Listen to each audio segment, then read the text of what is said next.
Bismillahirrahmanirrahim. Alhamdulillahi rabbil alamin. Allahumma salli ala Muhammadin wa ala ali Muhammad.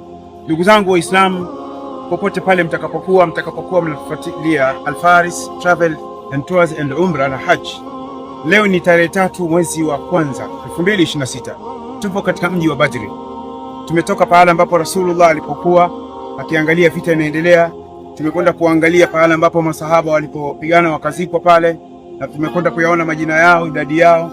Na sasa hivi tumekuja pahala ambapo huu mlima unaitwa Jabalul Malaika. Unaitwa Jabalul Malaika. Kwa nini unaitwa Jabalul Malaika? Siku ya vita ya Badr, Waislamu walikuwa 313. Na wale Makuraishi walikuja jeshi la watu 1000. Wapi na wapi. Mwenyezi Mungu akaleta msaada kwa mtume na masahaba. Wakashuka malaika. Lakini aliyeongoza wa kwanza kushuka alikuwa ni Jibril alayhi salam akiwa na farasi wake. Na masahaba walikuwa wanasikia sauti. Walikuwa na sauti kama hii, wanasikia sauti ya binadamu wanaongea. Na wakati mwingine walikuwa wanasikia sauti nyingi sana. Walikuwa malaika. Angalia upande huu. Ni sehemu hizi zote unazoziona ni sehemu ambazo walishuka wa malaika upande huu wote. Mpaka kule, kwa sababu walishuka kwa kujipanga walivyoelekezwa. Na hapa ndipo walipokuwa wengi wakasimama kufuata maelekezo ya Jibril. Naye Jibril anafuata maelekezo kutoka kwa Mwenyezi Mungu Subhanahu wa Ta'ala, naye anamfikishia mtume sallallahu alayhi wasallam. Na ndipo ilipotoka bishara njema kwamba mtashinda.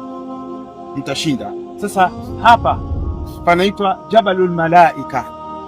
Na hao malaika waliokuja eneo hili katika mlima huu, eneo la Badri, walikuwa ni malaika kutoka mbingu ya 3.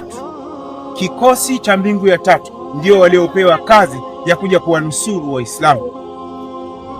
Hebu tujaribu kupanda kidogo. Msije mkachukua mchanga tu kwa ajili ya kwenda kufanyia vitu vya ajabu ajabu nyumbani. Maana mnaweza kusema mtu umeshaambiwa unichukulie mchanga huo kidogo, alafu nina kazi nao, tafadhali utapata dhambi. Sawa, tafadhali. Maana hapa pamoja na kuwa tunakanyaga, wamekanyaga malaika. Ni ardhi imekanyagwa na malaika Jibril, lakini kwa uhakika Jibril alisimama wapi haijulikani, lakini alikuja. Sawa, lakini baadhi ya wanachuoni wanasema alitokea upande huu, akazunguka na kikosi cha malaika, akaja akawakuta wengi wao walikuwa upande huu.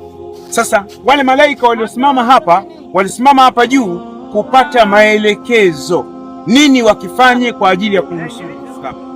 Hebu tupande hapo juu, angalau si mbali sana. Tupande karibu inshallah. Tupande karibu.